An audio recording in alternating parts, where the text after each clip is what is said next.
We had been driving for over 2 hours when the nightmare began.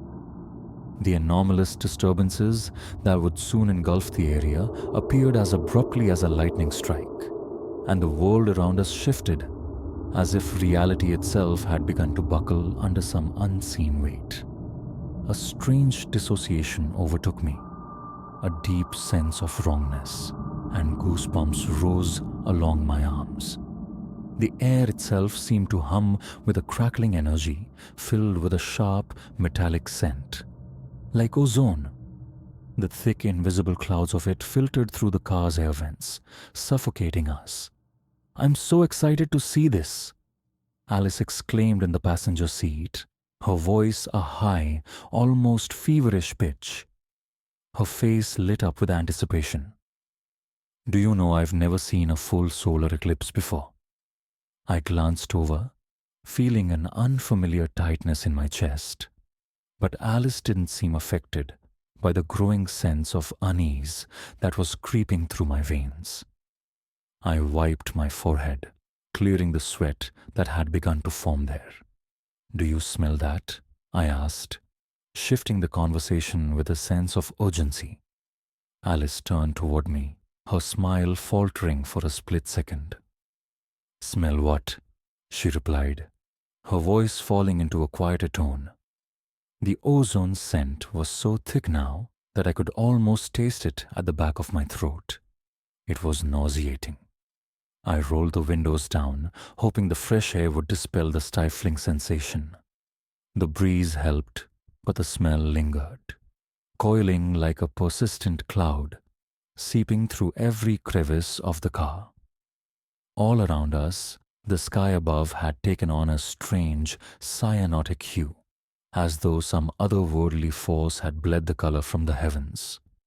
The landscape stretched before us, barren and oppressive.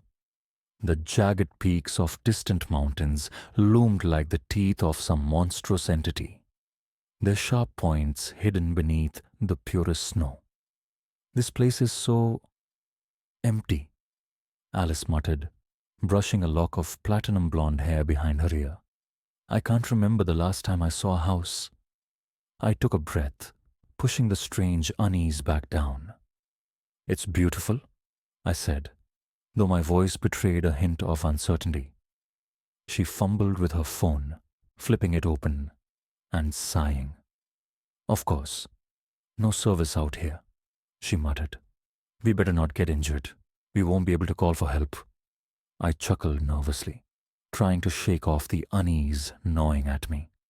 "You're the one who's accident-prone," I teased, trying to lighten the mood. The last trace of the foul ozone smell had begun to dissipate as we drove further into the wilderness. The clean, crisp mountain air, the towering peaks and the thick forests around us felt almost like a dream, like a place untouched by the darkness of the world. After another 20 minutes of driving through the dense woods, the landscape around us began to shift.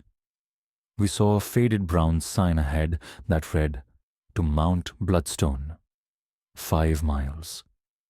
"Finally!" Alice exclaimed with a grin, her eyes lighting up. "I've never been here before, but Caitlin told me this place has the best view in the county." As the mountain appeared before us, it loomed like an ancient, slumbering giant, its jagged, snow-capped peak piercing the sky like the tip of some forgotten spire.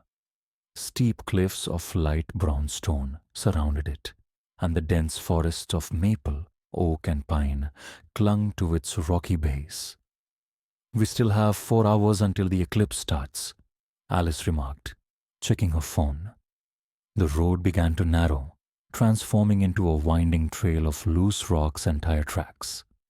My SUV handled it with ease, but the pace had slowed.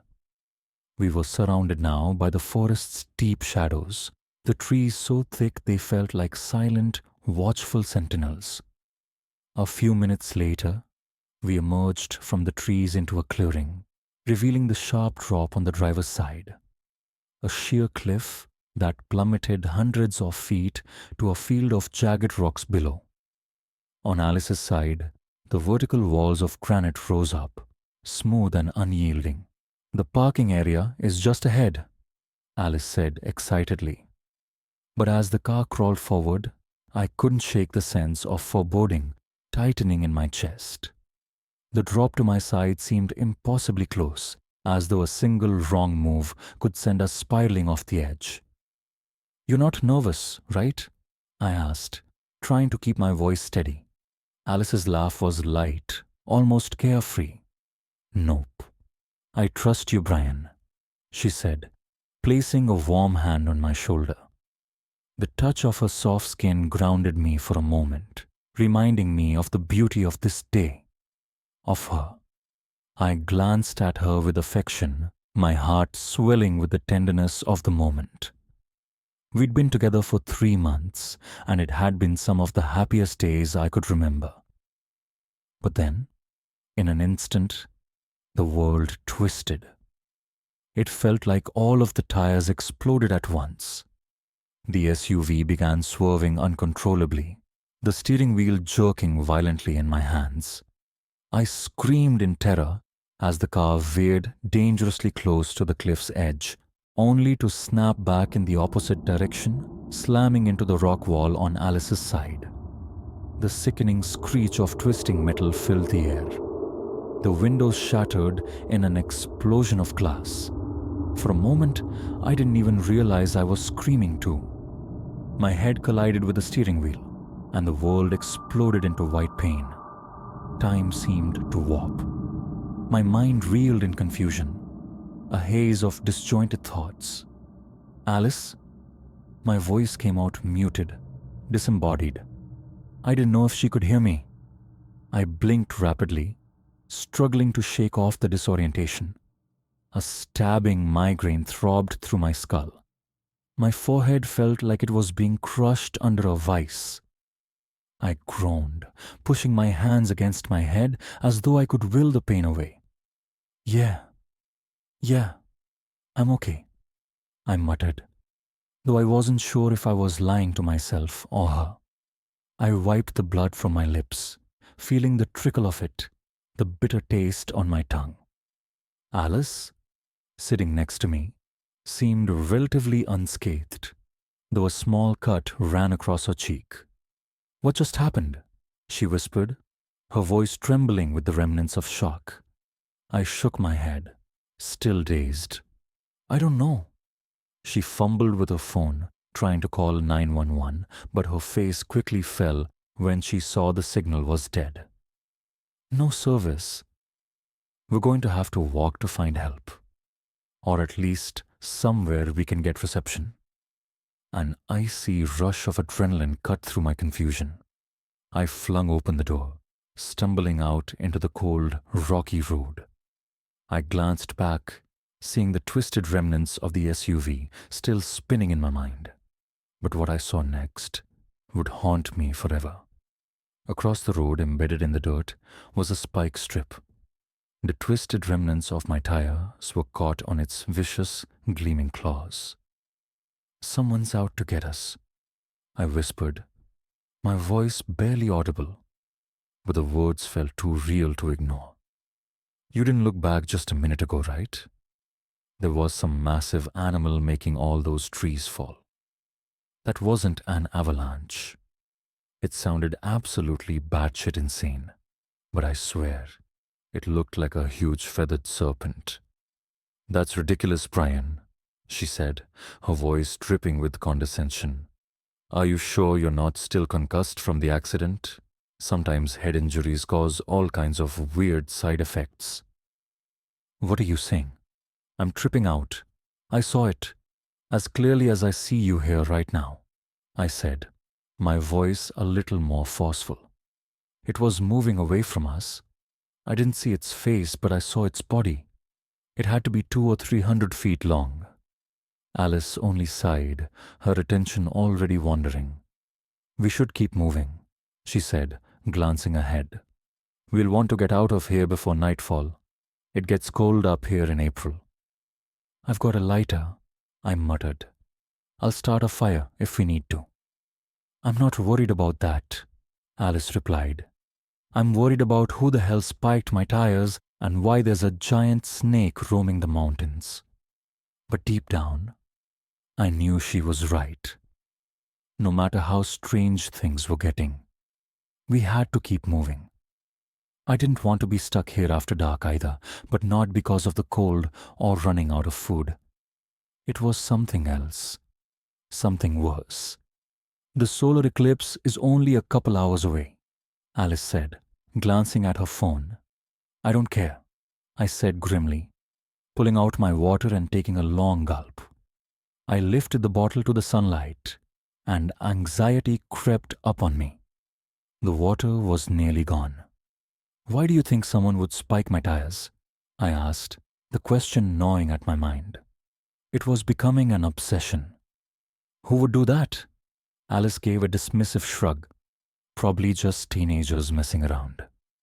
Teenagers. Messing around? I said, my voice darkening. Someone who wants to rob or kidnap, maybe, or worse, a serial killer looking for victims. I pulled my buckknife from my backpack, gripping it tightly in my hand. My knuckles went white. It was a small comfort, though I knew it wouldn't do much against someone with a gun. Or that damn serpent if it came back. As we walked, I kept scanning the woods, feeling like eyes were on me, waiting for something, someone to appear. It was then that I saw it. A pale face peeked from behind a cluster of bushes. It wasn't quite human. Not entirely. Its skin was bone white, and its yellow eyes glowed with hunger.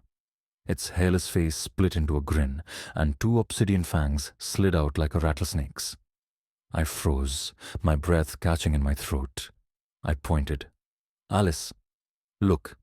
She turned, following my finger, and her face went ashen. She froze too. Then, the creature hissed, crashing through the bushes, its jaw unhinged, elongating like a snake's, and black fangs glistened in the sunlight. Its hiss grew into a sickening gurgle.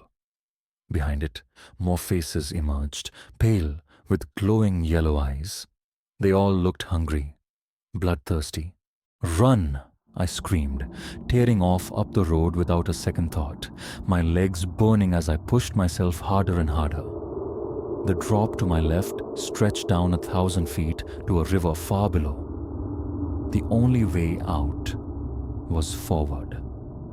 I didn't dare look back to see if Alice was following. I couldn't afford to waste a second.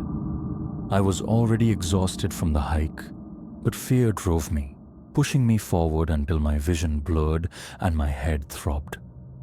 I thought I might pass out, but then I heard movement ahead, a rustling in the bushes. I tried to push past it, but then I saw a pointed reptilian head emerge.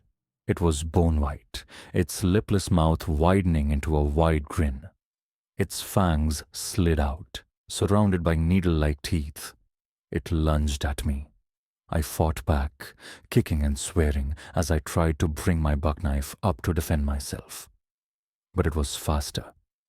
It grabbed my head and slammed it into the dirt, my temple smashing into a rock. There was a sickening crack as my vision went black. The world spun, then everything went dark. I woke up with a headache that felt like molten lava was streaming through my skull. I groaned, blinking rapidly. The sunlight burned my eyes, making me nauseous. I tried to move, but my stomach heaved. I threw up water, but it came out streaked with pink. Blood. Welcome to hell, buddy, a voice said nearby. I turned toward it, seeing a middle-aged man with a bulldog-like face tied to a rough wooden bench. I was tied up too, my hands and feet bound. Panic surged through me. Where was Alice? I looked to my left. An elderly woman lay next to me, her left temple swollen with an enormous bruise. Her eyes were distant, staring off into nothingness. They got you too, huh? She croaked, her voice weak. I looked around. Dozens of people were tied to rough wooden tables, just like me. I could barely see their faces, some of them blank and lifeless, others filled with terror. "Where are we?" I asked, my voice shaky. "You're in the town of Nocturne," the man said, his voice trembling. "Those creatures, they worship a snake god, Kulin. The solar eclipse, it's when he comes. They feed him, and in return, he gives them immortality by letting them drink his blood." I stared at him, stunned. Those, those are people?" I asked, pointing at the creatures.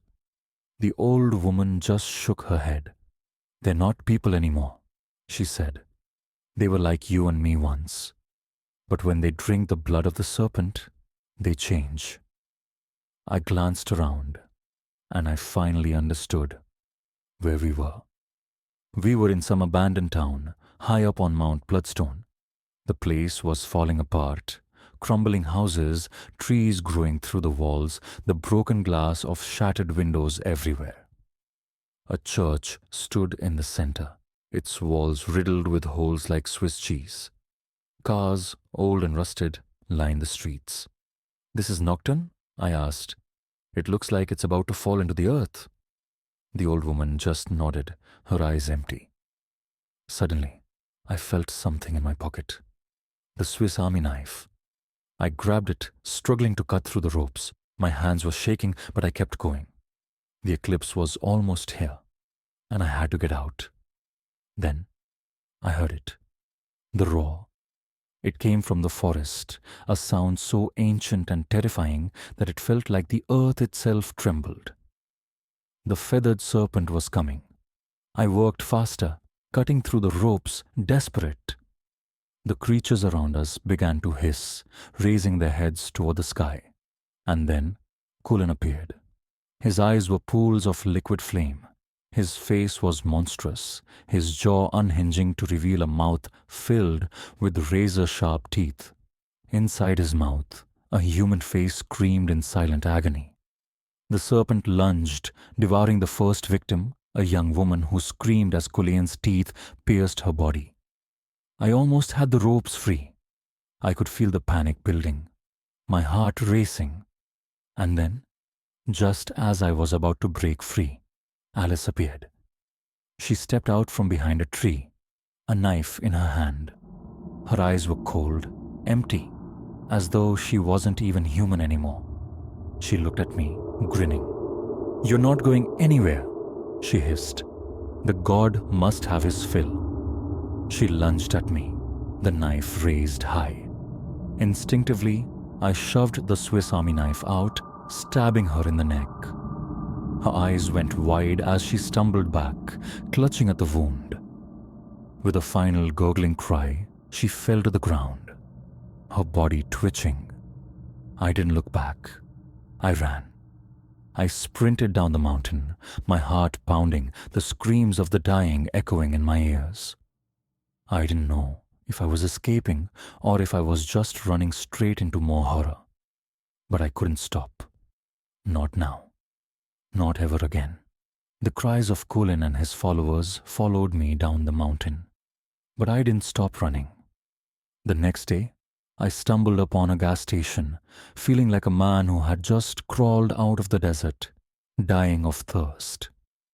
I looked up at the sun, its light burning in the sky, and I thought, please, let me never see another solar eclipse again. Thanks for watching.